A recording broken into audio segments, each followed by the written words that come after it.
जी। Hello बच्चों, welcome to YCT CBSE। आपका अपने चैनल पे बच्चों स्वागत है। वेलकम टू ऑल बच्चे। जैसा कि हम लोग सेल वाला चैप्टर कर रहे हैं, ठीक है, the building block of life देख रहे हैं कि हाउ टू बिल्डिंग, कैसे लाइफ की बिल्डिंग जो है ब्लॉक में बनती है। तो इसी क्रम में बेटा, उसी ऑर्डर में कल हमने सेल के बारे में पढ़ा था। थोड़ा सा क्या हमने ओवरव्यू सब कुछ ले लिया था कि सेल कैसे फंक्शन करती हैं। आज हम चर्चा करेंगे कि जो सेल के ऑर्गेनील्स होते हैं बेटे, बहुत सारे छोटे छोटे, उसमें बहुत इसके पार्ट होते हैं, कंपोनेंट्स होते हैं इनसाइड द सेल। इसके बारे में आज हम सीखेंगे, एक एक करके सीखेंगे, बड़े प्यार से आराम से सीखेंगे, भागना दौड़ना नहीं है, ठीक है। बुक चेंज हुआ है तो इसका मतलब ये नहीं है टेंशन वेंशन नहीं लेना है। ज्यादातर सिलेबस पहले वाला है, कुछ नया ऐड ऑन हो गया है। तो चलिए स्टार्ट करते हैं। तो सबसे पहले बच्चे हम माइटोकॉन्ड्रिया से शुरू करते हैं कि माइटोकॉन्ड्रिया क्या है। हमने कल बताया था कि it is power house of the cell. ये सेल का पावर हाउस है बच्चे, ठीक है। ये एनर्जी जनरेट करता है फॉर द सेल, ठीक है। देखिएगा, it is known as power house of the cell, ठीक है। किसने डिस्कवर किया था? तो भैया it is discovered by Altmann, ठीक है। अल्टमैन नाम के साइंटिस्ट थे, उन्होंने इसे डिस्कवर किया था। भैया डिस्कवर और इन्वेंशन में छोटा सा बेसिक डिफरेंस होता है। डिस्कवर पहले से ही प्रेजेंट है, आपने उसको सर्च कर लिया, ठीक है, you discovered that thing, okay. But अगर आप कुछ चीज अपने से बनाते हैं, कुछ ऐसा रिसर्च करते हैं या कुछ ऐसा वर्क करते हैं आप, कुछ नया चीज बन जाता है। जैसे टीवी, क्या पहले से था क्या? नहीं। जो टीवी है, जेएल बेयर्ड ने उसको बनाया बच्चे, तो उन्होंने इन्वेंशन किया, ठीक है। तो ये बेसिक डिफरेंस होता है जो है डिस्कवर और इन्वेंशन में। आई hope you understand what I am saying, ठीक है। चलिए बच्चे आगे चलते हैं। देखिए, इसमें माइटोकॉन्ड्रिया में होता क्या है, केमिकल एनर्जी बनती है बच्चे। कैसी केमिकल एनर्जी बनती है? देखिए अब भाई, अगर कोई सेल के अंदर जो है एनर्जी प्रोड्यूस हो रही है तो वो केमिकल ही है। Produced by the mitochondria is known as ATP. भैया जो माइटोकॉन्ड्रिया में, inside the mitochondria, energy produced, that type of energy produced is known as ATP। ATP बहुत सारा एडिनोसिन ट्राईफास्फेट, बहुत सारा एडिनोसिन ट्राईफास्फेट मिलके एक सिंगल ग्लूकोज का निर्माण या उसको बनाता है, ठीक है। देखिएगा,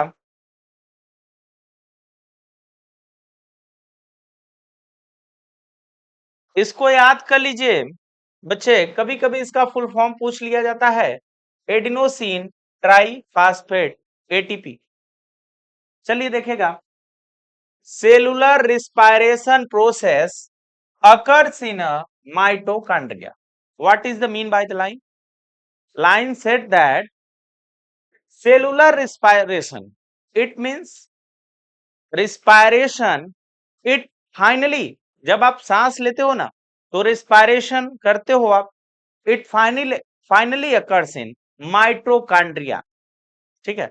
It goes through your nose and lungs, then it, हमने कल चर्चा की थी हीमोग्लोबिन के कंधे पे उछल के बैठेगा, कहां तक जाएगा? माइटोकॉन्ड्रिया सेल में जाएगा, सेल में इनसाइड द सेल माइटोकॉन्ड्रिया के पास जाएगा, माइटोकॉन्ड्रिया में जाके ये, ठीक है, वहां पे एक बेटा सेल का एक ऑर्गेनील और होता है, हमने चर्चा नहीं किया था, साइटोप्लाज्म। साइटोप्लाज्म भैया, इसमें पायरुविक एसिड होता है, क्या होता है? Pyruvic acid. ये पायरुविक एसिड जो है माइटोकॉन्ड्रिया में एंट्री मारता है। ठीक है, ये पायरुविक एसिड कैसे बनता है? खाने से बनता है।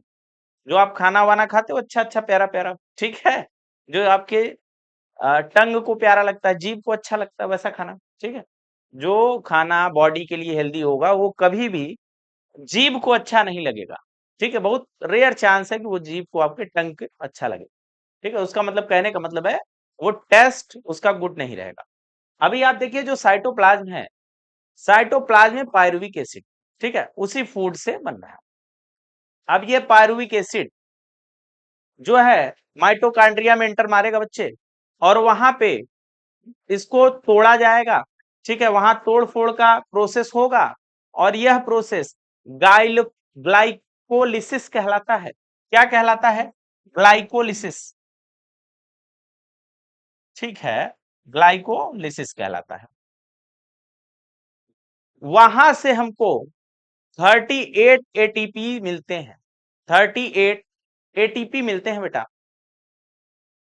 ये 38 एटीपी मिलके एक ग्लूकोज फॉर्म करते हैं, या एक ग्लूकोज टूटता है तो एनर्जी कॉइन्स मिलते हैं। ATP is known as energy coins. ATP is known as energy coins, लिख दीजिए, शायद इसमें लिखा नहीं है, आप लोग नोट डाउन कर लीजिए। ATP is known as energy coins. ठीक है, कहीं कहीं एनर्जी कॉइन्स की बात आती है तो क्या है? Energy coins. अच्छा बच्चे, एनर्जी का यूनिट क्या होता है? What is the unit of energy? What is the unit of energy in cell? Cell में एनर्जी का यूनिट क्या होता है? तो भैया ये एटीपी होता है। सेल में एनर्जी का यूनिट ये एटीपी, एडिनोसिन ट्राइफॉस्फेट होता है। Okay, all clear, all set. चलिए आगे बढ़ा जाए। बच्चे देखिए, माइटोकॉन्ड्रिया के पास, mitochondria have its own DNA, its own small amount of DNA. बेटा लार्ज अमाउंट में नहीं होता, स्मॉल अमाउंट में इसके पास अपना स्वयं का डीऑक्सी राइबो न्यूक्लिक एसिड, यहाँ पे लिखा नहीं है तो आप परेशान न होइए, हम लिख दे रहे हैं, आप लिख लीजिए डीऑक्सी राइबो न्यूक्लिक एसिड। ठीक है बच्चे, deoxyribonucleic acid, DNA is known as deoxyribonucleic acid. It is a type of nucleic acid. जब आप डीएनए वाला चैप्टर पढ़ेंगे तो वहां पे आपको पता चलेगा, या इसी सेल में ही हम आगे आपको इंट्रोड्यूस कराएंगे कि न्यूक्लिक एसिड टू टाइप्स के होते हैं। पहला डीएनए डीऑक्सी, दूसरा ribo nucleic acid which contains ribose. ठीक है, और डीएनए डीऑक्सी होता है। तो बच्चे ये क्या होता है?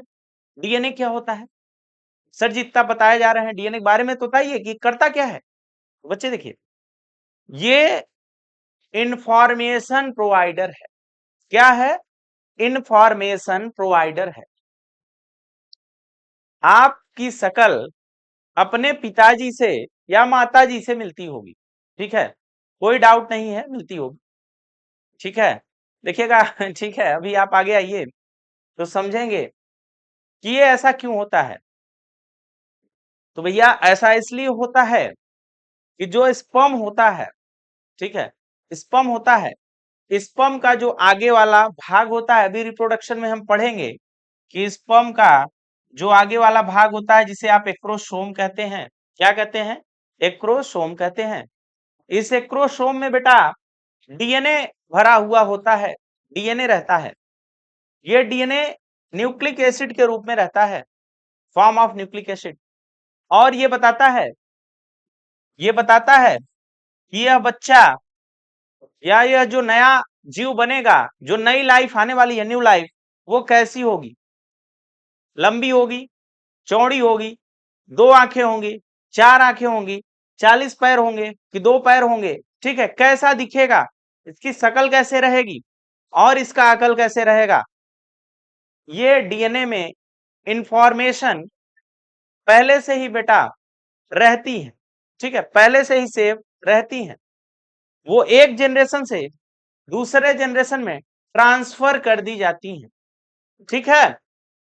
अभी डीएनए, आप कहेंगे सर जी अभी तो नया नया मार्केट में सुनने को मिल रहा है कि डीएनए में छेड़छाड़ कर दी जाती है, तो बिल्कुल मान लीजिए ऐसे इंफॉर्मेशन के जो है, मान लीजिए डीएनए है, ऐसे उसमें इंफॉर्मेशन रखा हुआ है, ये वाली लाइन बताती है कि ये जो बालक होगा लंबा होगा 6 फीट, ये वाली लाइन बताती है कि बालक मोटा होगा, ये वाला बताता है बालक बुद्धिमान होगा, ये वाली लाइन बताती है कि बालक जो है तेज, मतलब कि ऐसे दिखेगा, उसकी 2 आंखें होंगी। भैया ये आंखें वाली लाइन हम निकाल लिए, चल भैया निकल जा, ठीक है, आंख वाली लाइन हम निकाल लिए, मान लो हम ये आंख वाली लाइन निकाल लिए यहाँ से, चलो हमसे बन नहीं रहा है, आप समझिएगा, ठीक है। तो वो लाइन निकाल के उसके बाद हमने क्या किया, एक यहाँ पे सबसे सुंदर आंखें किसकी होती हैं, सबसे सुंदर आंखें होती हैं डियर की, हिरन की, मृग की, आपको पता है बहुत सारा एग्जाम्पल दिया जाता है, मृग नयनी, ठीक है। तो मृग की आंखें, हिरन की आंखें सबसे सुंदर होती है डियर की। तो हमने डीएनए, डियर का भी डीएनए ले लिया और उसमें आंखों की पहचान कर ली भैया, ये आंखों वाला डीएनए है, रिप्लेस मार दिया ऐसे। अब ये जो बनेगा नया जीव, नई लाइफ आएगी, उसकी आंखें जैसे हिरन की आंखें होती हैं ऐसी रहेंगी, ठीक है। लेकिन ह्यूमंस में ऐसा पॉसिबल नहीं होता, ऐसा मेनली हम लोग करते हैं बेसिकली जैसे सब्जियों के साथ हो जाता है। आप देखते होंगे कद्दू इतना बड़ा बड़ा आता है, लंबा लंबा भैया है, मूली, ये बड़ी बड़ी मूलियां आती हैं, और देखते हो आप फेसबुक पे, यूट्यूब वगैरह पे, और इतना बड़ा, तो वो डीएनए उसका थोड़ा सा उसमें कुछ छेड़छाड़ की गई है। जैसे लौकी वगैरह आप देखते होंगे, बहुत बड़ी बड़ी बॉटल गार्ड आती हैं, तो ऐसा क्यों है, वो भैया इसको कहते हैं डीएनए से छेड़छाड़ करना, ठीक है। अब इसके बारे में हम वो शब्द का नाम नहीं लेना चाहते क्योंकि उसको एक्सप्लेन करना पड़ेगा। आप डीएनए के बारे में बेसिक समझ लीजिए, संश्लेषण या उसका कैसे होता है, ठीक है, वो ट्रांसक्रिप्शन क्या होता है वो आगे पढ़ेंगे, ठीक है। अभी बस आप समझ लीजिए कि डीएनए क्या होता है, एक ऐसी युक्ति होती बेटा, एक ऐसी चीज होती है जिसमें one generation to another generation के लिए कोडिंग हुई रहती है, क्या हुई रहती है, कोडिंग हुई रहती है इंफॉर्मेशन की, ठीक है। तो ये कोडिंग से चलने वाला गेम है। तो माइटोकॉन्ड्रिया के पास अपना स्वयं का इटसेल्फ डीएनए होता है, डीएनए रहता है बेटा, ब्रेन मेनली इसको फंक्शन करता है, न्यूक्लियस के पास होना चाहिए, न्यूक्लियस बाकी के ऑर्गेनेल्स को फंक्शन करता है। सभी लोग न्यूक्लियस से बिना पूछे कुछ नहीं कर सकते हैं, but mitochondria without nucleus, without brain के कमांड के काम करता रहता है। मान लो पागल वागल है, कुछ है, दिमाग नहीं काम कर रहा है उसका, एनर्जी तो बनती रहेगी ना, पगला ही तो करता रहेगा, ऐसे कुछ ना कुछ हरकत करता रहेगा, ठीक है। तो कहने का मतलब कि डीएनए इसमें माइटोकॉन्ड्रिया में होता है, इसलिए एनर्जी लगातार ये सप्लाई करता रहता है, इसको पूछने की जरूरत नहीं है किसी से, ठीक है। आपने लिख लिया होगा डीऑक्सी राइबोन्यूक्लिक एसिड, ठीक है। चलिए आगे आते हैं, आगे आते हैं बच्चे। अब इसमें लिखा है कि and heart brain and heart have many mitochondria because they need more energy than other organs। तो भैया ब्रेन और हार्ट, इनको, इनके पास बहुत ढेर सारे माइटोकॉन्ड्रिया होते हैं।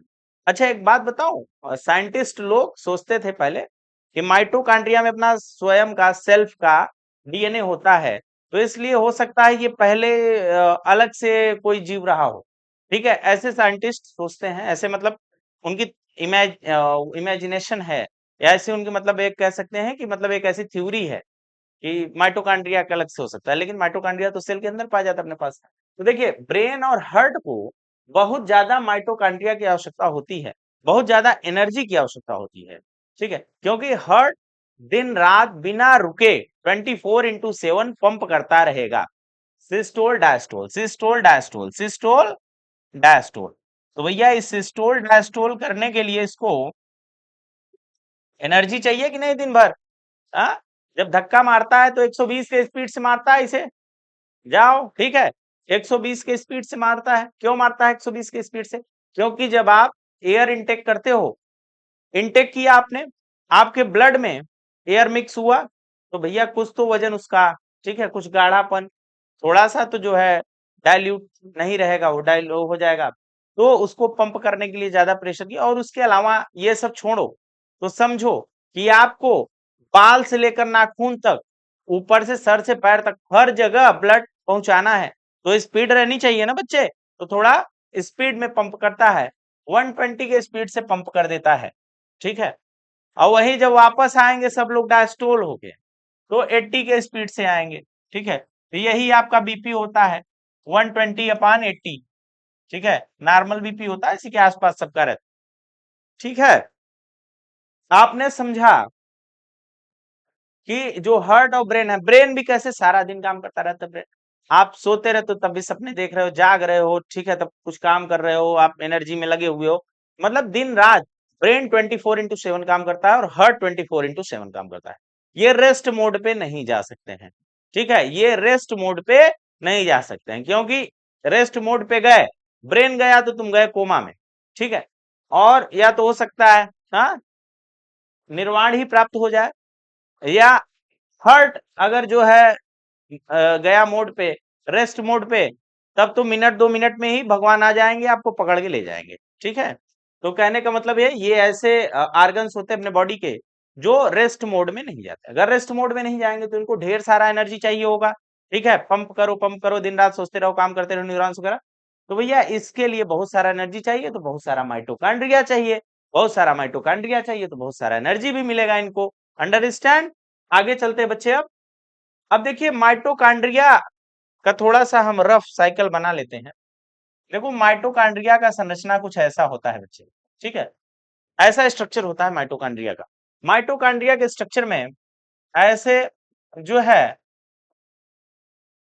ठीक है, ये इसकी वॉल होती है, ये वॉल बेटा एक प्रकार से इसका समझ लो स्केलेटन होती है एक प्रकार से, मतलब समझ लो, क्योंकि ये नहीं रहती तो माइटोकांड्रिया चिपक जाता, ठीक है, ऐसे चिपक जाता, ठीक है, तो ये रहती है, इसके अंदर एक साइकिल चलता है, ठीक है, एक साइकिल चलता है एनर्जी बनाने वाला, जो हमने अभी बताया, पायरुविक एसिड आएगा, माइटोकांड्रिया में घुस जाएगा, फिर उसमें ऑक्सीजन भी आएगा और दोनों मिलकर घमासान लड़ाई करेंगे, अच्छा युद्धम युद्धि होगी, और उसके बाद निकलेगा ग्लूकोज एनर्जी एटीपीज, ठीक है, समझ में आया, ये सब मार झगड़ा करके एनर्जी देंगे हम लोग को। अच्छा बच्चे आप एक चीज समझिएगा, इसको क्रिस्टी कहते हैं, walls of the inner wall of the mitochondria is known as cristae, कल हमने चर्चा की थी, inner wall of mitochondria is known as Christie.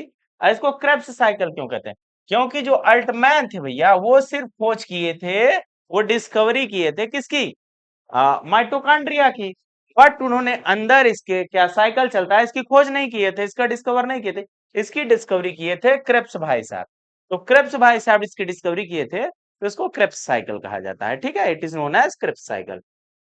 The Krebs cycle takes place here producing ATP and glucose, ठीक है, तो ये क्या करता है, जब ये प्रोसेस चलता है तो एटीपी और ग्लूकोज बनते हैं, 38 एटीपीज मिलेगा बच्चा तो 1 ग्लूकोज फॉर्म होगा, ठीक है, या ऐसे कहो कि 1 ग्लूकोज टूटेगा तो 38 एटीपीज मिलेंगे हमको, एनर्जी क्वाइंस मिलेंगे। आगे आइए, इन साइटोप्लाज्म, ठीक है, ये बात कर रहा है साइटोप्लाज्म की, in cytoplasm glucose is broken down, in cytoplasm it is an organelle in inside our cell, and it is broken down, when it is broken down into pyruvic acid, it is divided in pyruvic acid, pyruvate acid is it is the process, it is process known as glycolysis, to broke down a glucose in cytoplasm, to broke down a glucose in cytoplasm is known as pyruvate acid, this process called glycolysis। यह जो भैया cytoplasm है इसमें glucose का टूटना pyruvate acid में, यह कहलाता है ग्लाइकोलिसिस, क्या कहलाता है भैया प्रोसेस? ग्लाइकोलिसिस। अंडरस्टैंड? पूछता है। चलिए आइए नाउ, अब क्या होगा? Pyruvate acid enters the mitochondria as I know, as I tell before, ठीक है, it is enters in the mitochondria and in inside, उसके अंदर में oxygen O2 and pyruvate make energy through Krebs cycle, oxygen and pyruvate acid, ठीक है, fighting with each other and produce some energy coins, ठीक है। The inner wall of mitochondria is known as cristae, ठीक है, ये हमने नहीं वहां पे लिखा था तो यहाँ पे आपके लिए लिख दिया। तो माइटोकांड्रिया भैया, थोड़ा सा माइटोकांड्रिया को और देख लिया जाए तो माइटोकांड्रिया दिखता कैसे है? इतना प्यारा प्यारा इनका नाम है माइटोकांड्रिया। देखिएगा बच्चे, माइटोकांड्रिया का ये इसका जो है वॉल है, ठीक है, ये वॉल है, ये इसके जो वॉल्स हैं अंदर के, ठीक है, माइटोकांड्रिया, इसके जो वॉल्स हैं अंदर के, ये क्रिस्टी कहलाती है। क्या कहलाती है? क्रिस्टी। और इस क्रिस्टी में ये क्रेब्स साइकिल चलता है, ठीक है, क्रेब्स साइकिल चलता है इस क्रिस्टी में। तो ये माइटोकांड्रिया है, कुछ ऐसा दिखती है, ठीक है। आप जैसे मन करे वैसे वैसे बना लीजिएगा, बना के वैसे वैसे अपना दिखा दीजिएगा, ठीक है, माइटोकांड्रिया समझ में आ जाएगा। तो भैया ये माइटोकांड्रिया है और यहाँ इतना ही माइटोकांड्रिया 9th की बुक में है, एक्सप्लोरेशन वाली बुक में। अगर इससे कुछ ज्यादा मान लो, जैसे बुक आती है अभी प्रिंटेड बुक बहुत कम छप पा रही है, ठीक, बहुत कम प्रिंट हो पा रही है, उसका रीजन ये है कि ये काम बहुत ही हो रहा है, बहुत तेज त्वरित गति से हो रहा है, स्पीड है इस काम में, मतलब लगातार छपाई उपाई चल रही, प्रिंटिंग। लेकिन बच्चे कुछ टाइम लगेगा, ठीक है, सबके पास अवेलेबल हो जाएगी कुछ दिनों में। तो ज्यादा बेहतर जो है बुक हम लोग तब से इसका जो पीडीएफ फॉर्मेट है उसको पढ़ा जाए, क्योंकि वो अभी नॉट फॉर सेल वाला है ना, वो पीडीएफ भी अभी हो सकता है उसमें कुछ प्रिंटिंग में करेक्शन आ जाए। करेक्शन क्या आएगा, हो सकता है कुछ चीजें जो है छूट जाएं तो बाद में आ जाती हैं, कुछ छोड़ा नहीं जाएगा, ठीक है। पहली बात दिमाग बैठा लो, यहाँ पे आपको जो क्लास चल रही है इसमें नॉट अ सिंगल पॉइंट, कुछ भी मिस नहीं करना है। अगर आपने माइटोकांड्रिया समझ लिया, ठीक है, आपको अच्छे से इसका समझ आ गया कि हाँ भैया ये अंडरस्टैंडिंग होती है, ये ऐसे ऐसे प्रोसेस ऐसे काम करता है। अगर कुछ एक आध पॉइंट छूटा भी है तो after the class, after completing this section segment, ठीक है, ये चैप्टर, हम फिर से इस चैप्टर का एक एक्स्ट्रा क्लास लास्ट में ऐड कर देंगे, पूरा मिला के, ठीक है, वहां अपनी टीम होगी, वहां देखा जाएगा, चेक किया जाएगा कि कुछ छूटा तो नहीं, ठीक है, नॉट अ सिंगल पॉइंट, क्योंकि ये आपका जानने का समय है, ठीक है, ये आपका नॉलेज गेन करने का समय है, ठीक है, बोर्ड तो देंगे अगले साल देखा जाएगा, ठीक है, ये नॉलेज गेन करने का समय है, नॉलेज गेनिंग कोई दिक्कत नहीं, वैसे कुछ छूटेगा नहीं, सिंगल पॉइंट हम एकदम गारंटी के साथ बता रहे हैं, कुछ नहीं छूटेगा आपको। अगर मान लीजिए छूट भी जाता है तो ये रास्ता भी है, सेकंड ऑप्शन आपका हमेशा रेडी रहेगा। चलिए बच्चे, अब हम आ जाते हैं जो अपना सेकंड ऑर्गेनेली है, ये सेल थी, इसमें हमने माइटोकांड्रिया पढ़ लिया, अब हम सेकंड आ जाते हैं गाल्जी बॉडी पे। गाल्जी बॉडी या गाल्जी एपारेटस भी इसको कहते हैं, गाल्जी एपारेटस या गाल्जी बॉडी, ठीक है, सब गाल्जी बॉडी बोलते हैं, तो ये नाम भी आप नोट रखिएगा। पता चला ये नाम से पूछ लिया कुछ तो आप परेशान रहे। देखिए गाल्जी बॉडी क्या होता है, माइटोकांड्रिया के हम बारे में तो हमने अच्छे से समझा, it is produce energy power house of the cell, ठीक है, mitochondria is the power house of the cell. अब वो जो एनर्जी बनी है, हमने कल सीखा था, वो एनर्जी का ट्रांसपोर्टेशन कौन करेगा? ट्रांसपोर्टेशन करने के लिए कोई तो चाहिए भैया, तो कौन है वो ट्रांसपोर्ट करने वाला? ठीक है, तो ट्रांसपोर्ट करने वाले हैं यही गाल्जी भैया, ठीक है, ये गाल्जी बॉडी है भैया, ठीक है। देखिएगा इसमें जो वर्ड्स लिखे हैं ये फ्रेंच लैंग्वेज है शायद, ठीक है, इंग्लिश वर्जन में, तो परेशान नहीं होइएगा, ठीक है, जो जहाँ का रिसर्च होता है उसी के हिसाब से आता है। तो ये एक गाल्जी बॉडी का फिगर है, ठीक है, एक गाल्जी बॉडी का मॉडल है, जहाँ पे आपको एक गाल्जी बॉडी जो है कैसे रहती है, कैसा माइक्रोस्कोप पे देखने पे ये लगता है, तो ये यहाँ पे बना हुआ है, ये ट्रांसपोर्टेशन का काम करता है, ठीक है, ट्रांसपोर्टेशन का काम करता है। अब इस ट्रांसपोर्टेशन में गाल्जी बॉडी कैसे काम करता है, ये भी हम आगे पढ़ेंगे। ट्रांसपोर्टेशन में एमआरएनए, टीआरएनए, ठीक है, rRNA, ये सब के बारे में हम आगे पढ़ने वाले हैं। ये क्या है सर जी? तो कैसे वो छटनी करता है, कैसे वो पकड़ता है एनर्जी, कैसे ले जाता है, कैसे ढोता है, कैसे क्या करता है, सब कुछ पढ़ेंगे। पहले अभी हम ऑर्गेनेलिज के बारे में जान लें कि क्या होते हैं, उसके बाद में इन डिटेल चला जाएगा, बड़ा इसमें डेप्थ चला जाएगा बच्चे, जितना होगा उतना चला जाएगा, जितना बुक में है थोड़ा सा ज्यादा, कुछ छोड़ा नहीं जाएगा। क्योंकि जब पढ़ ही रहे हो तो क्या मतलब है, एक बार यहाँ पढ़ो फिर 11th में पढ़ो, थोड़ा सा बढ़ा के पढ़ो यार, मजे से पढ़ो, सीख लो यहीं पे चीजें, क्योंकि 11th में फिर से यही आएगा, थोड़ा सा बढ़ जाएगा, हल्का सा बढ़ेगा। ठीक है, देखिएगा गोल्जी बॉडी का, इट इज ट्रांसपोर्ट सब्सटेंसेस, जो सब्सटेंसेस होते हैं, सब्सटेंसेस क्या है, सब्सटेंसेस क्या है, एनर्जी क्या बना है, एनर्जी बना है प्रोटीन, लिपिड्स, ठीक है, जो भी बना है फैट वैट, उसको ट्रांसपोर्ट करेगा और हेल्प करेगा ट्रांसपोर्टेशन में। ठीक है, कि भैया काम चलता रहे। मान लो अभी हमारे ब्रेन को कुछ एनर्जी की और आवश्यकता हो गई, उनके पास भी माइटोकॉन्ड्रिया है, कुछ और आवश्यकता हो गई, तो कहीं से मान लीजिए पैर वाला शांत बैठा है तो वहां से उठ के जाएगा एनर्जी लेके, कि चलो भैया गालजी बॉडी लेके गया, एनर्जी पहुंचा दिया ब्रेन के पास में।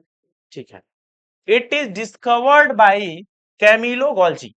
भैया कैमिलो गोल्जी जो थे, इन्होंने इसकी डिस्कवरी की थी। क्या नाम है इनका?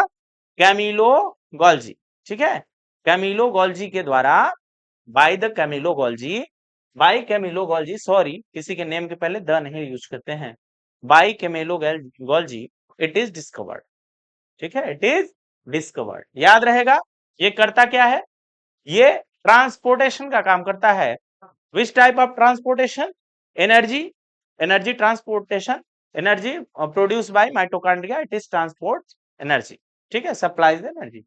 देखिएगा उसके बाद, it receives proteins and lipids, it receives protein and lipids, then form from ER. From where it receives protein and lipids? From ER. From ER. Endoplasmic reticulum के पास ही जाता है, वहां से क्या करता है, प्रोटीन और लिपिड को रिसीव करता है, फिर क्या करता है भैया, मॉडिफाई करता है उनको, उनको मॉडिफाई करता है। जैसे आप बाइक वाइक लेते हो, कार वार इस समय देखते हो ना, कैसे फोर व्हीलर्स वगैरह ऐसे मॉडिफाई कर दिए जाते हैं थोड़ा अंदर से, कि अपने सुविधा के लिए, अपने, ठीक है, अपने जो है आराम के लिए, कि हमको यहाँ पे आराम मिल जाए, सुविधा मिल जाए, क्या करते हैं, मॉडिफाई कर देते हैं।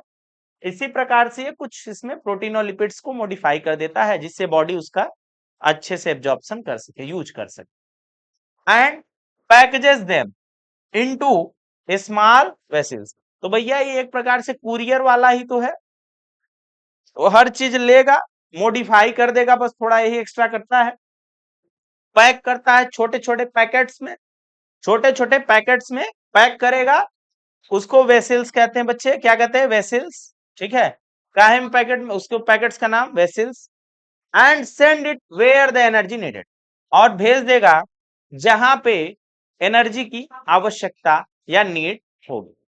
अंडरस्टैंड? देखिएगा, it receives protein and lipids from ER, modify them and packages them into small vessels and send it where the energy needed. Okay guys, I hope you will understand. तो गाल्जी body के बारे में कल हमने देख ही लिया था अच्छे से। अब आ जाइए इंडोप्लाज्मिक रेटिक्यूलम में, इंडोप्लाज्मिक रेटिक्यूलम, ठीक है, हिंदी में इसे अंतःप्रद्रव्य जालिका नाम दिया जाता है। In Hindi, it is known as अंतःप्रद्रव्य जालिका, इन इंग्लिश इंडोप्लाज्मिक रेटिकुलम। ठीक है, देखिए भैया, ईआर जो होता है, ईआर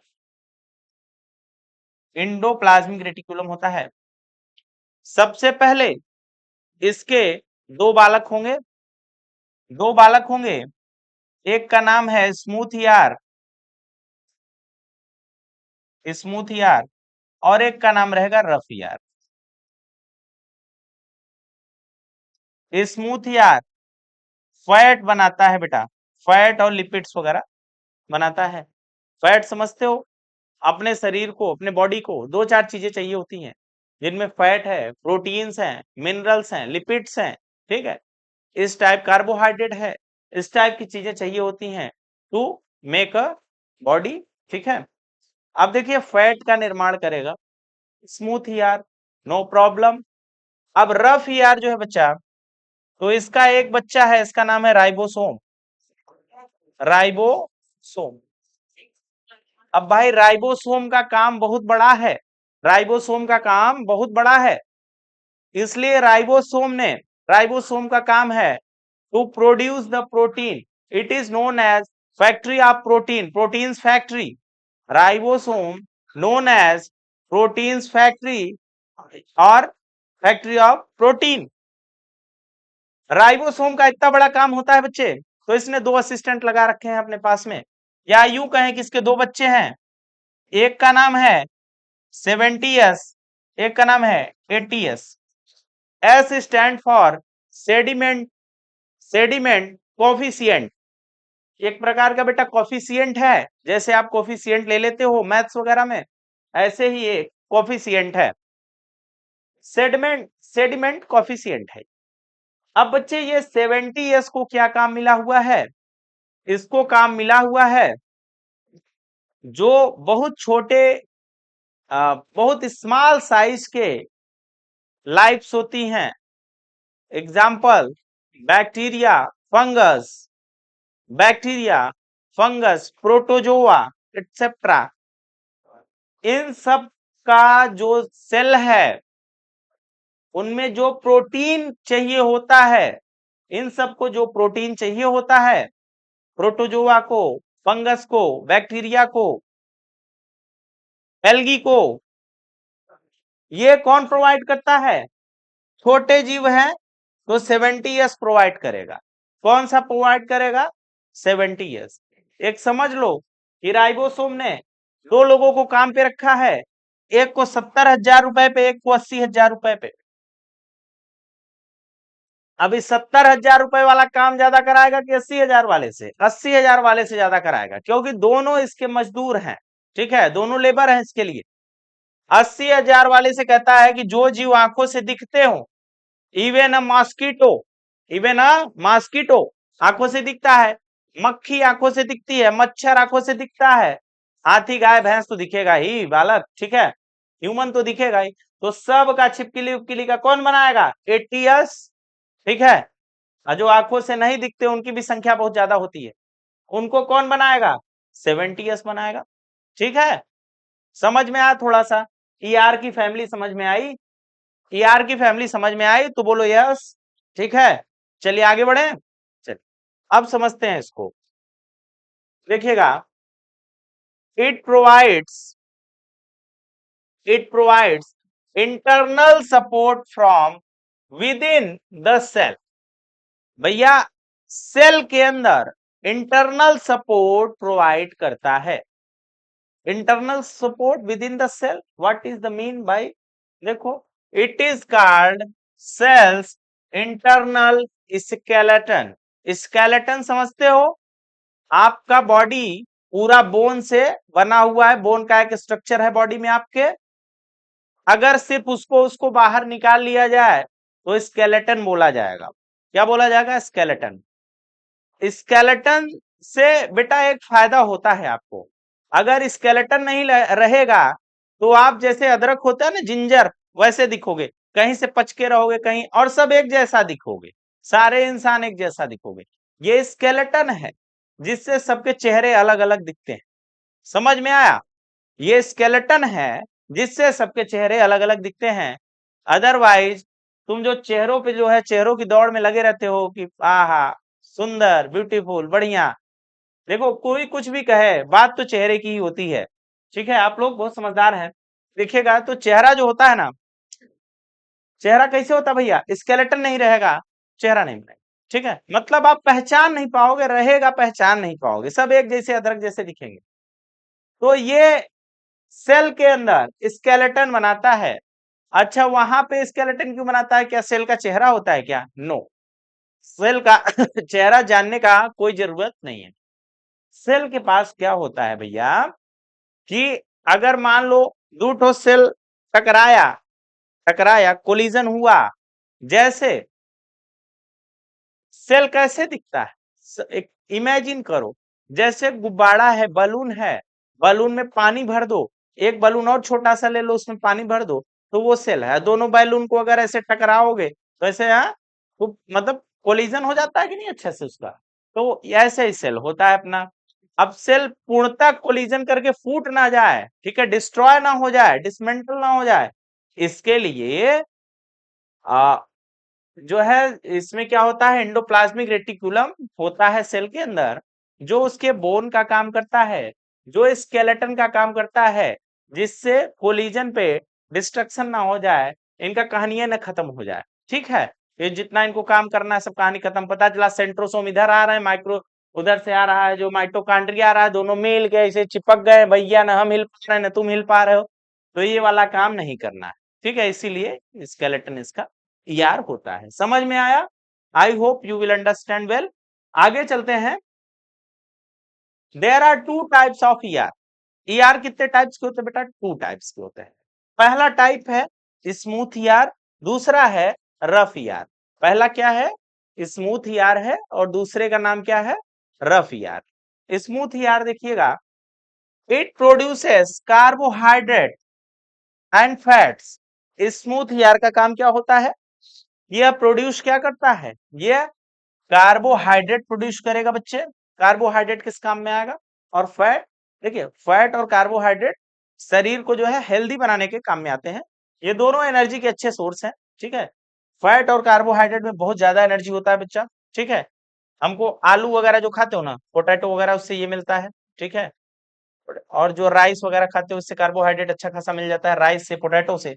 और जो ऑयली चीज खाते हो ना बच्चे, जैसे घी खाते हो, घी खाते हो, ऑयल खाते हो कोई सा, ठीक है, कोई भी ऑयल खाते हो, पाम ऑयल या कुछ भी, तो फैट देता है। ठीक है, ये चीजें फैट होता है। या फिर जैसे आप बर्गर वगैरह खाते हो, ठीक है, तो फैट होता है उसमें। तो ये स्मूथ यार है, ये कार्बोहाइड्रेट और फैट का प्रोडक्शन करता है। कार्बोहाइड्रेट और फैट का प्रोडक्शन स्मूथ वाला ईआर करेगा। कि कैसे याद करेंगे आप, कैसे लर्न करेंगे कि कैसे स्मूथ ईआर रफ ईआर? भैया देखो, स्मूथ है ना, तो ऑयल कैसा होता है? ऑयल स्मूथ रहता है कि नहीं, चिकना चिकना रहता है। ठीक है, और जो व्यक्ति कार्बोहाइड्रेट भी बेटा, आलू कैसा होता है? चिकना चिकना होता है। तो याद रखने ना कि स्मूथ ईआर मतलब कार्बोहाइड्रेट मतलब चिकना चिकना। ठीक है, तो चिकना चिकना कौन चीज होगा भैया? कार्बोहाइड्रेट होगा, और ऑयल वगैरह होगा, घी वगैरह होगा, फैट होगा। ठीक है, तो ऐसे वहां से रिकनेक्ट कर लीजिएगा। ऐसे जब आप इमेजिन करेंगे तो रिकनेक्शन हो जाएगा, तो आप दिमाग वहां पे लगा पाएंगे। अगर आप ऐसे ही रटेंगे, रट्टा मार नहीं बनना है। ठीक है, रट्टा मार बनने से कुछ नहीं होता है, चीजों को अंडरस्टैंडिंग लेवल बढ़ाएंगे। यही जो है एक्सप्लोरेशन का फर्स्ट चैप्टर जो था, वो बता रहा था यही सब कि भैया हमको क्या करना है, हमको अपनी माइंड सेट इंप्रूव करना है, हमको सोचने समझने का लॉजिकल चीजें ज्यादा सोचनी है, ना कि रटना है। ठीक है, रट्टू तोता नहीं बनना है। देखिए रफ ईआर क्या है भैया? Rough ER, it has ribosomes. अरे कुल मिला के राइबोसोम का बच्चा है दोनों। ठीक है, राइबोसोम, रफ ईआर के पास राइबोसोम होता है। क्या होता है? राइबोसोम होता है। राइबोसोम भैया प्रोड्यूस क्या करता है? प्रोटीन। क्या प्रोड्यूस करता है? प्रोटीन प्रोड्यूस करता है। ठीक है, राइबोसोम का क्या क्या होता है? बहुत ही छोटा, इवन अपने सेल के अंदर, एक सेल के अंदर, inside a cell, which organelle is smallest? If you ask a question by someone, ठीक है, और योर सर जी, तो देखिएगा कि भैया बताओ, what is the smallest, what is the smallest organelle in a cell, inside a cell, in inside a cell? तो भैया क्या बताओगे? तो आप बताओगे राइबोसोम। क्या बताओगे? Ribosome. Ribosome is the smallest organelle inside the cell. It is smallest. इससे छोटा सेल के अंदर कुछ नहीं होता, सबसे छोटा कोशिकांग राइबोसोम होता है। This is called factory of protein. अगर यहां से प्रोटीन कंटिन्यू प्रोड्यूस हो रहा है बच्चे, तो प्रोटीन फैक्ट्री तो यही होगा। ठीक है, प्रोटीन फैक्ट्री कौन होगा? राइबोसोम। ठीक है, आप कुछ चीजें याद कर लीजिए, जैसे power house of the cell mitochondria, factory of protein ribosomes. ठीक है, और जैसे आपसे पूछ लिया जाए पोलिसमैन ऑफ द सेल, तो हो जाएगा लाइसोसोम। ठीक है, सेल डिवाइडर सेंट्रोसोम। तो ऐसे चीजें याद कर लीजिए, लर्न कर लीजिए, कुछ चीजें समझ लीजिए, तो आपको ऐसे क्वेश्चन पूछेगा, मान लीजिए कुछ उसका एक नया नाम देके, तो आप बता लीजिएगा वहां पे। आगे देखिएगा, तो ये क्या बनाता है भैया? प्रोटीन बनाता है। अब राइबोसोम, जो रफ यार है उसका बच्चा है राइबोसोम, और हमने आपसे बताया है कि राइबोसोम दो लोगों को काम पे रखा है। कितने लोगों को काम पे रखा है? दो लोगों को, एक को 70,000 पे, एक को 80,000 पे। 70,000 मतलब S S stand for sediment, sediment coefficient, coefficient. ठीक है, तो यहाँ यस से ना परेशान होइएगा, बस एक ऐसे ही यूनिट है, समझ लो। ठीक है, 70 18 में दो पार्ट में डिवाइड किया गया। अब राइबोसोम जिसको 70,000 पे रखा गया है, ये कहाँ पाया जाता है? और जिसको 18 पे रखा है, उसको वो कहाँ पे पाया जाता है? तो इसका नाम है 70 राइबोसोम्स, इसका नाम है 18 राइबोसोम। 80 राइबोसोम। देखिएगा भैया 70 वाले को देखिएगा, it is found in prokaryotic cell, it is light, it is light like bacteria, in fungus, in protozoa etc। देखो भैया, देखिए अगर जो प्रोटीन होगा, प्रोटीन प्रोडक्शन की बात होगी, अगर स्मॉल एंटिटी में पाया जाता है, स्मॉल जो लाइफ्स होती हैं, और जैसे बैक्टीरिया, फंगस, प्रोटोजोआ, तो ये कितने बड़े, तो आंखों से भी नहीं दिखते। तो इनके अंदर जो राइबोसोम फॉर्म होगा, जो प्रोटीन फॉर्म होगा, वो लाइट ही ना होगा। ये कैसा होगा? लाइट होगा, हल्का होगा। ठीक है, बहुत ही लाइट होगा। वहीं 18 वाला इसके कंपैरिजन में हैवी होगा। ठीक है, इसके कंपैरिजन में 70 के कंपैरिजन में 18 वाला हैवी होगा। Very easy. तो it is light. Second thing, it is found in prokaryotic cell, it is found in prokaryotic cell। इसको याद रखिएगा, याद रखिएगा कि 70s ribosomes found in prokaryotic cells only। ठीक है, अब mitochondria, mitochondria have, mitochondria have 70s ribosomes also। यहाँ पे नहीं लिखे हैं। देखिए ऐसे कुछ चीजें जो अगर भूल जाता है, तो यहाँ पे हम डिस्कस जरूर कर देंगे पढ़ाते समय। मान लीजिए स्लिप ऑफ हैंड है, कोई चीज दिमाग से उतर गया, बस पढ़ाते समय उसको याद आ जाता है, तो आपको चर्चा हम कर देते हैं। और वही लास्ट क्लास में बच्चे कुछ जो छूटा भी रहेगा, उसको हम आपको एक समरी में बना के कि ये पॉइंटर करके दे देंगे। ठीक है, तो जैसे अभी हमने एक चीज कहा कि जो माइटोकॉन्ड्रिया होता है, वो 70s चुरा के रखता है अपने पास। कौन सा? राइबोसोम 70s राइबोसोम चुरा के रखता है। इसीलिए ना साइंटिस्ट कह रहे हैं कि माइटोकॉन्ड्रिया का अलग से कोई जीव था क्या पहले, कि उसके पास डीएनए भी है, 70s चुरा के भी रखा है, जब उसको प्रोटीन की बहुत जरूरत होती है तो काम कर लेता है अपना थोड़ा सा वो। ठीक है, अपने लिए जो है प्रोटीन वहां से बना लेता है। ठीक है, तो ये बातें याद रखिएगा। ठीक है, याद रहेगा। अब आगे आ जाइए बच्चों, आगे आ जाइए 18s राइबोसोम पे। ठीक है, सबसे पहले बात, it is heavy, heavy, heavier than, it is heavier than 70s ribosomes, it is heavier than 70s ribosomes, उससे हैवी होता है।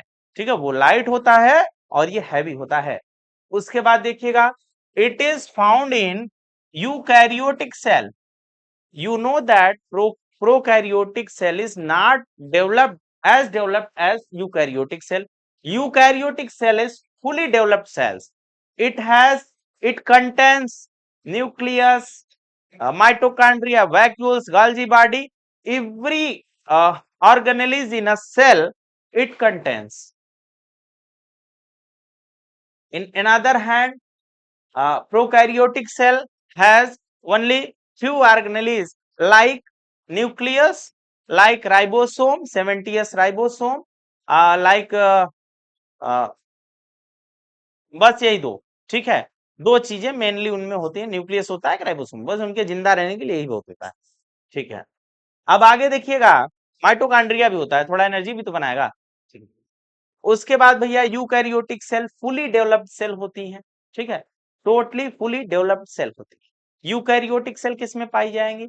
अब आप बताइए, मेढक के अंदर, फ्रॉग के अंदर क्या पाया जाएगा? प्रोकैरियोटिक सेल पाया जाएगा कि यूकैरियोटिक सेल पाया जाएगा?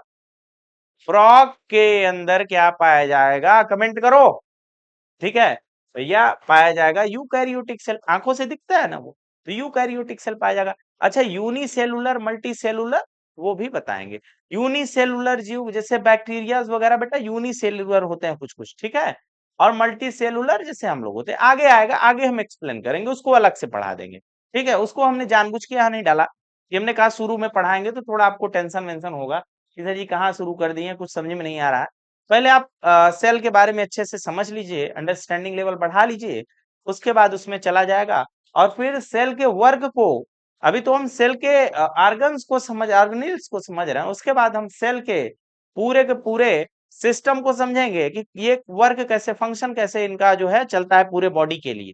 अभी तो हम इनसाइड द सेल बात कर रहे हैं। ठीक है, we are talking about inside the cell only, not talking about कि इन होल बॉडी कैसे ये लोग वर्क करते हैं, फंक्शन करते हैं। ठीक है, उसके बारे में हम बाद में बात करेंगे। चलिए, यूकैरियोटिक सेल क्या होती है? हैवी होती है। ठीक है, और ये फुली डेवलप्ड सेल होती हैं। ठीक है, फाउंड इन यूके, और 18S राइबोसोम्स कहाँ पाया जाता है? ये पाया जाता है जो है यूकैरियोटिक सेल में। ठीक है, जैसे काऊ, ह्यूमन, फ्रॉग, लिजार्ड, लायन, ठीक है, ये सब क्या है भैया? यूकैरियोटिक सेल वाले प्राणी हैं। ठीक है, आगे चले, यहां तक आपको समझ में आया बात? आगे चलते हैं।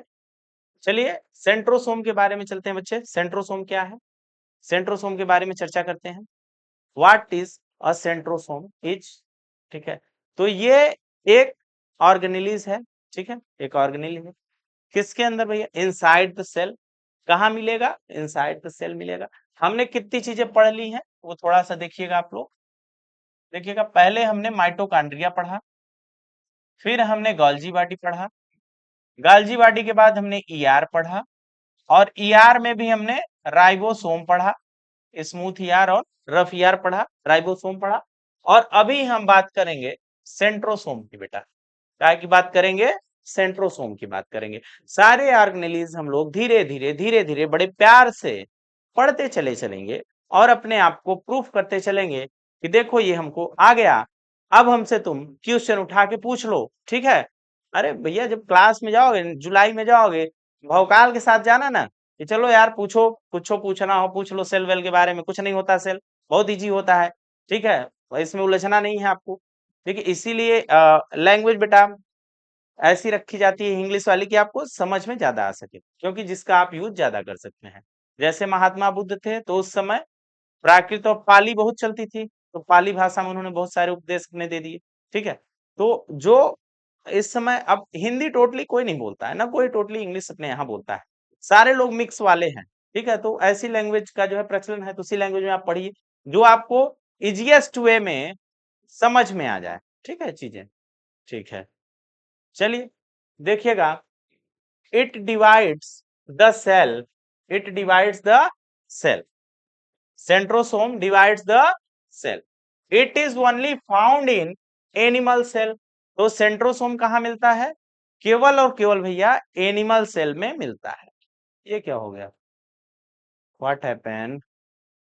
रुकिए देखते हैं क्या हुआ, एक मिनट बच्चों। ठीक है, हाँ, ठीक है। तो सेंट्रोसोम क्या है कि it divides the cell, it is only found in animal cell. तो बच्चों ये केवल एनिमल सेल में पाया जाता है, ये सेल को डिवाइड करने का काम करता है। ठीक है, डिवीजन ऑफ सेल करता है। देखो जो नई सेल बनेगी ना, कल हमने मदर सेल डॉटर सेल के बारे में बात किया था, स्प्लिंटर फाइबर के धागे के बारे में भी बात किया था कि कैसे सेल को बांटता है। तो centrosome, it is not found in brain, ये बच्चा ब्रेन में अपने नहीं पाया जाता है, इसीलिए नर्व सेल जो होती हैं उनमें डिवीजन नहीं होता है। मतलब अगर एक बार चोट लग गई तुमको और सर फूट गया, टूट गया, तो आदमी की मौत हो जाएगी, क्योंकि वहां पे नई सेल नहीं बन पाएंगी। अगर हाथ में चोट लगेगा तो नई सेल फॉर्मेशन हो जाएगा। क्यों हो जाएगा? क्योंकि सेल डिवीजन होता है वहां पे। ठीक है, बॉडी में जा सबसे ज्यादा सेल डिवीजन कहाँ होगा? लीवर में होगा। कल हम सेल डिवीजन के बारे में बहुत अच्छे से चर्चा करेंगे। आज हम लोग थोड़ा सा इसको देख लेते हैं जो लिखा है। कल सेल डिवीजन का और चीज बचा हुआ है, तो वो कल हम देखेंगे।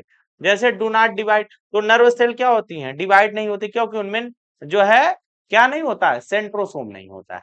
ठीक है, उसके बाद देखिए, cell division in plant cell occurs through the cell plate. भैया जो हम लोगों में सेल सेंट्रोसोम होता है ना, तो प्लांट्स के पास क्या होता है? प्लांट्स के पास सेल प्लेट होता है। क्या होता है? सेल प्लेट होता है। वो सेल प्लेट से अपना जो है घाव भरते हैं। ठीक है, जैसे आपने उनको कहीं से काट वाट दिया, कुल्हाड़ी उलाड़ी मार दी, तो धीरे धीरे भरेगा, किससे भरेगा? सेल प्लेट से। और आपको अगर घाव हो गया धीरे धीरे वहां, देखिए सेल डिवीजन का मतलब है नई सेल बनना, न्यू सेल फॉर्मेशन। एक सेल आपको बताया था सेंट्रोसोम पहले खा पी के मोटा होगा, दो भाग में टूटेगा, न्यूक्लियस सब कुछ दो भाग में, हर चीज स्प्लेंडर फाइबर का धागा लगेगा, अलग अलग हो जाएगा, और बीच में फिर पूरी सेल के ऊपर एक धागा लगेगा और सेल ही दो भाग में डिवाइड हो जाएगी। इसको कहते हैं सेल डिवीजन। इसके बारे में आगे हमको पढ़ना है। 5 फेजेस में ये डिवीजन होता है, आगे हम इसको पढ़ेंगे। तो बच्चे यहाँ देखिए, इट इज डिस्कवर्ड बाय बोबेरी। भैया बोबेरी नाम के साइंटिस्ट थे, उन्होंने इसको डिस्कवर किया था। कहीं वी रहता है, कहीं बी रहता है, आप समझ लीजिएगा। It makes Splendor fibre. भैया ये स्प्लेंडर फाइबर जैसे शहतूत के कीड़े होते हैं या रेशम के कीड़े होते हैं, एक लार्वा निकालते हैं अपने मुंह से, एक धागा जैसा निकालते हैं, ठीक है, ऐसे जो है ये निकालता है स्प्लेंडर फाइबर। ठीक है, तो स्प्लेंडर फाइबर क्या करता है भैया? To shape the cell, cell को शेप देने में काम करता है। ऑर्गेनाइज करता है माइक्रोट्यूबल्स को, माइक्रोट्यूबल्स को क्या करता है? ऑर्गेनाइज करता है बच्चे। ठीक है, before cell division happens it duplicate itself. भैया सेल डिवीजन होने से पहले ये अपने आप को डुप्लीकेट कर लेता है। डुप्लीकेट करना ये कला होती, ये आर्ट होती है सेंट्रोसोम। ये सब के ऊपर तो स्प्लिंटर फाइबर का धागा लपेटेगा, अपने ऊपर कैसे लपेटेगा? ठीक है, तो अपने आप को डुप्लीकेट कर लेता है। ठीक है, और शेप देता है उसको, मतलब शेप देने का काम, ऑर्गेनाइज करने का मतलब है कि भैया ये जो है सबको सही से ऑर्गेनाइज करेगा, शेप देगा सबको, उसके बाद जो है डिवाइड कर ले, पूरे सेल को शेप दे देता है नया। तो ये है आपका जो है, यहाँ से आगे थोड़ा सा देखिएगा भैया, ये है सेंट्रोसोम। ठीक है, ये सेंट्रोसोम है, कुछ ऐसा दिखता है। ठीक है, देखिए एक मदर सेंट्रोल है, उसके बाद ये डॉटर जो बनती है नई। ठीक है, ऐसे बन जाते हैं, उसके बाद फिर ये स्मूथ प्लाज्मिक, अच्छा ईआर का वो है। तो आप फिगर देख लीजिए कि कैसे दिखता है। सेंट्रोसोम ऐसे दिखता है और ईआर ऐसे दिखता है। बच्चे कल हम जब क्लास स्टार्ट करेंगे, कल जब हम क्लास स्टार्ट करेंगे, तो हम फिर से दोबारा सेंट्रोसोम का रिवीजन करेंगे। ठीक है, सेंट्रोसोम को समझेंगे, और आफ्टर दैट हम आगे का क्लास कंटिन्यू करेंगे। ठीक है, आप लोग पढ़ाई वढ़ाई करते रहिए। ठीक है, अच्छे से मेहनत करते रहिए, और खुश रहिएगा, मस्त रहिएगा, मन लगा के पढ़ते रहिएगा। ठीक है, अच्छे से पढ़ाई करिए, हम आपके साथ हैं। जो भी आपको माइंड में आपके उचित प्रश्न आ रहे हों, ठीक है, तो वो आप कमेंट कर दिया करिए कि सर हमको ये चीज नहीं समझ में आई, या हमको ये चीज जो है थोड़ा आप फीडबैक देते रहा करिए कि हमको सर जी ये चीज नहीं आई, या हमको सेंट्रोसोम नहीं समझ में आया, गॉल्गी बॉडी नहीं समझ में आया, या ऐसे कैसे बनता है ये। ठीक है, तो आप बिल्कुल उसके बारे में कमेंट कर सकते हैं, इट इज ओपन फॉर। ठीक है बच्चे, ठीक है, थैंक यू, खुश रहिए, मस्त रहिए, पढ़ते रहिए।